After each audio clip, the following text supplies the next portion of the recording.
안녕하세요. 생명의 샘터지기 최더숙입니다. 오늘은 지난 시간에 이어서 로온 베이미의 제4의 선교 물결 세 번째 시간입니다. 우리는 하나님이 하시는 일 혹은 하시려는 일들을 속속들이 알 방도가 없습니다. 그러나 제4의 선교 물결 이 책은 하나님이 과거에 하셨던 일들 그리고 현재 하고 계시는 일들을 들여다보게 해줍니다. 놀라운 일을 하고 있었던 사람들 또 사역단체들 우리가 알게 되는데요. 이제 시작하겠습니다.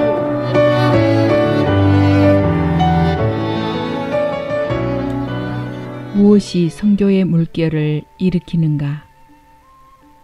하나님은 기도라는 매개체를 통해서 역사의 동역자가 되라고 우리를 초대하신다. 사람은 기도할 때 달라진다. 성경 말씀은 물론이고 우리 자신의 경험을 보더라도 기도는 사람의 마음을 움직여서 하나님이 역사하시게 만드는 힘이 있다. 기도는 성령이 하시는 구속의 역사를 촉진시킨다. 잃어버린 영혼들과 열방들을 볼 때에 예수님처럼 마음이 아프고 속상하면 자연히 무릎을 꿇고 추수의 주님께 기도하게 된다.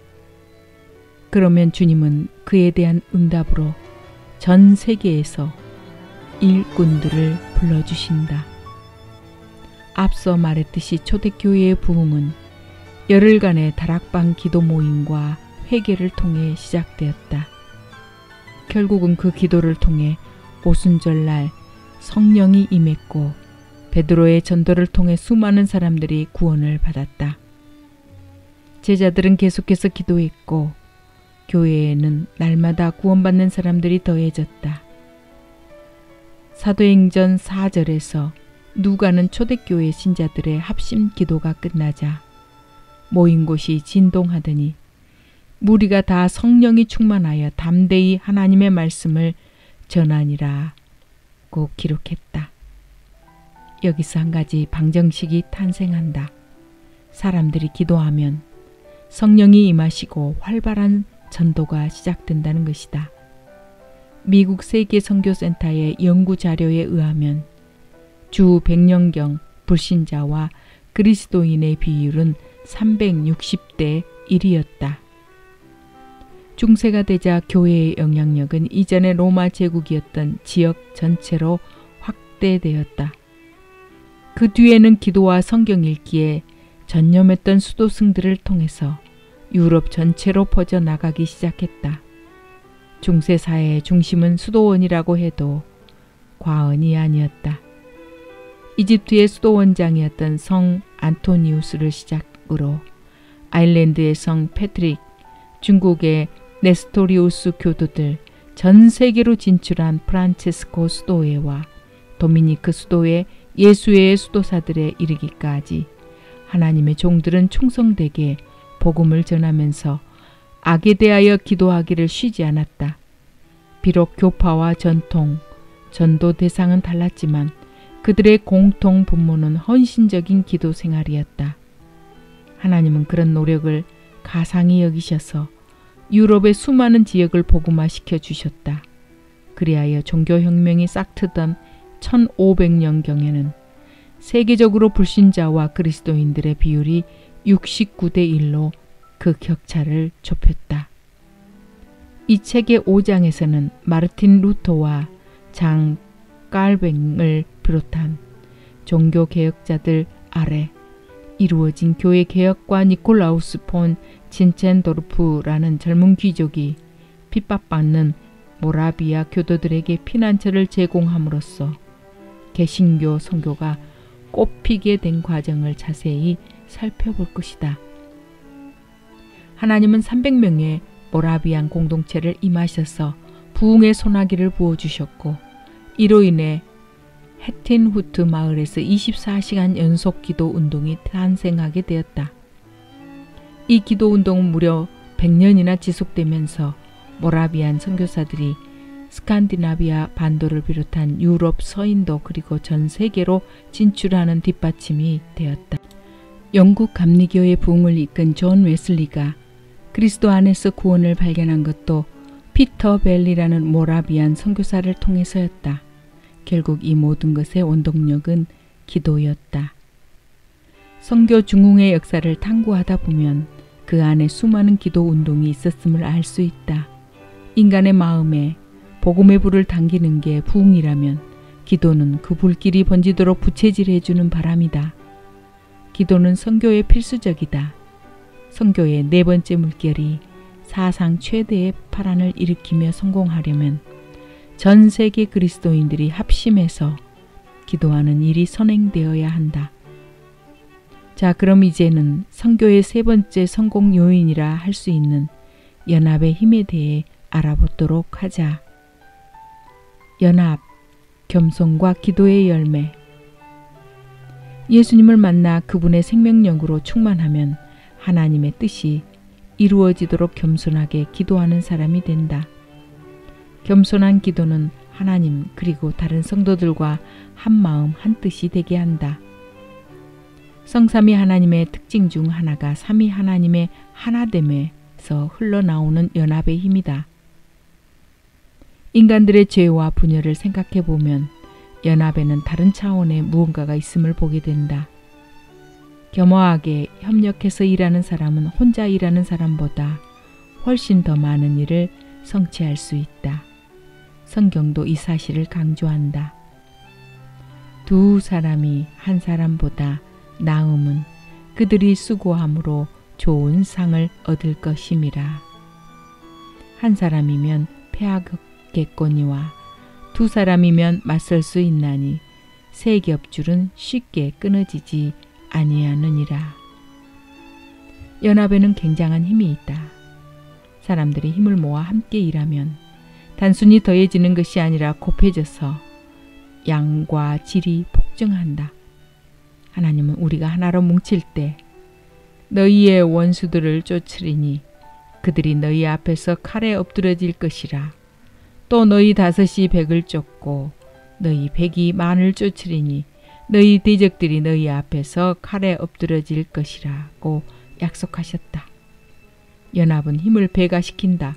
지도자들이 단합하여 하나가 되면 권위와 능력이 더해져서 어느 누구도 감히 대항하지 못하게 된다. 연합으로 가는 지름길은 겸손이다. 서로의 죄를 고백하고 서로의 권위에 순종하며 남을 자신보다 더 소중하게 여겨야 한다. 이렇게 겸손한 자세를 가지면 다른 사람들의 생각과 의견을 수용하고 공공의 유익을 위해 일함으로써 기대 이상의 성과를 올릴 수 있다. 세계적인 대기업 AT&T에서 30년간 근무했던 로버트 그린리프 부회장은 기업들과 자신이 이끌었던 조직들의 성공 비결을 연구하다가 가장 효율적인 리더십은 팀 리더십이라는 결론에 도달했다. 즉 지도자들이 합심해서 결정을 내리고 그들이 가진 다양한 재능을 발휘하는 게 성공의 가장 큰 비결이라는 것이다. 또한 그는 고위직에 하나가 되면 생산성이 올라갈 뿐 아니라 기업과 직원들도 안전하게 보호받을 수 있다고 말했다. 경제 분야에 그런 원칙이 통한다면 교회는 더할 나위 없다. 요한복음 17장에는 예수님이 가장 길게 하셨던 기도가 나온다. 그때 예수님이 이렇게 중보하셨다. 내가 비옵는 것은 이 사람들만 위함이 아니요 또 그들의 말로 말미암아 나를 믿는 사람들도 위함이니 아버지여 아버지께서 내 안에 내가 아버지 안에 있는 것 같이 그들도 다 하나가 되어 우리 안에 있게 하사 세상으로 아버지께서 나를 보내신 것을 믿게 하옵소서. 우리가 그리스도의 몸임을 세상에 확인시켜 줄 수 있는 길은 한 마음 한 뜻으로 단결된 모습을 보여주는 것이다. 사탄은 절대 그런 모습을 모방하지 못한다. 분열되고 이기적인 세상에서 연합은 사람들의 눈길을 끌기에 충분할 뿐 아니라 그들의 귀감이 되어줄 것이다. 주님은 하나님과 예수님이 하나이듯 제자들이 하나가 되면 온 세상이 복음화될 것이라고 장담하셨다. 예수님의 기도가 말해주듯 세계 복음화를 이루기 위해서는 교회가 하나로 똘똘 뭉쳐야 한다. 모래알처럼 흩어지는 것은 그 어떤 것보다도 수치스러운 일이며 그리스도인의 가르침을 정면으로 거스르는 일이다. 하나님은 부흥을 통해 인간들의 마음을 낮추고 정결케 하신다. 사람들과 지역사회, 국가 안에 하나님의 뜻이 이루어지도록 기도하면 그 연합의 힘이 불신자들을 주께 돌아오도록 만든다. 과거의 선교운동을 돌이켜봐도 믿는 자들의 연합이 성공의 주된 촉매제였다. 사랑으로 하나 되면 놀라운 역사가 일어난다. 나는 1980년과 1988년에 워싱턴 포 지저스 집회에 참가했다가 버지니아주 버지니아 비치에 위치한 록교회의 존 지메네스 목사와 함께 일하는 특권을 누렸다. 워싱턴 포 지저스는 미국 역사상 가장 많은 교회가 연합한 대규모 집회였다. 그리고 그 일에 독보적인 활약을 보인 사람이 바로 존 지메네스 목사였다. 그의 배경은 초라하다. 푸에르토리코에서 이민을 와 뉴욕의 스페니시 빈민가에서 성장한 그는 어린 나이에 마약 중독자가 되어서 교도소를 들락거렸다. 그러다 예수님을 만나고 현숙한 아내와 결혼한 뒤 이스트코스트의 교회를 개척하여 부흥대로를 걸었다. 그리스도의 몸의 연합을 누구보다 갈망했던 그에게 하나님은 미국의 교회가 한데 모여 회개하고 기도하는 비전을 보여주셨다. 헌신적인 노력으로 연합을 이끌어내는 데 성공한 존 지메네스 목사님은 20세기 후반 미국 교회 역사의 한 획을 그었다. 요한복음 17장에서 예수님이 하신 기도는 결국 한 국가나 도시의 그리스도인들이 하나로 연합하면 세계 복음화에 가장 큰 기여를 하게 될 것이라는 의미다. 그리스도인들의 연합이 선교 발전의 교두보인 셈이다. 앞으로 보게 될 다양한 선교의 물결들 속에서도 이런 연합의 힘을 확인하게 될 것이다. 하나님의 섭리. 세계 선교 역사를 볼 때에 드러나는 한 가지 사실은 하나님이 기독교 선교의 방향을 서쪽으로 설정해 놓으셨다는 것이다. 특히 사도 바울의 선교 여행에 나타난 하나님의 인도하심을 보면 이스라엘의 서쪽 지역으로 복음이 전파되는 것이 하나님이 계획하시다는 사실이 분명하다. 사도행전에 기록된 사도 바울의 선교 여행들은 하나님의 선교 비전을 명확하게 보여준다. 사도 바울의 첫 번째 선교 여행은 탐험적 요소가 강했다. 두 번째 여행에서 바울의 선교팀은 갈라디아에 머물렀다. 성령님이 아시아의 로마 지역으로 이끄셨기 때문이다. 그들은 북쪽의 비두니아로 가려고 했지만 이번에도 성령님이 막으셨다. 그리고 비두니아 대신에 아시아 대륙의 가장 서쪽에 위치한 드로아로 가게 하셨다. 그 시점에 바울은 환상으로 마게도냐 사람을 보았다. 그래서 일행을 설득해 배를 타고서 마게도냐로 향했다. 하나님은 서쪽으로 복음이 전파되는 것이 그분의 계획임을 바울과 그 일행에게 계속해서 알리셨다. 기독교가 확산되는 다음 장소로 유럽이라는 지역을 이미 염두에 두셨던 것이다.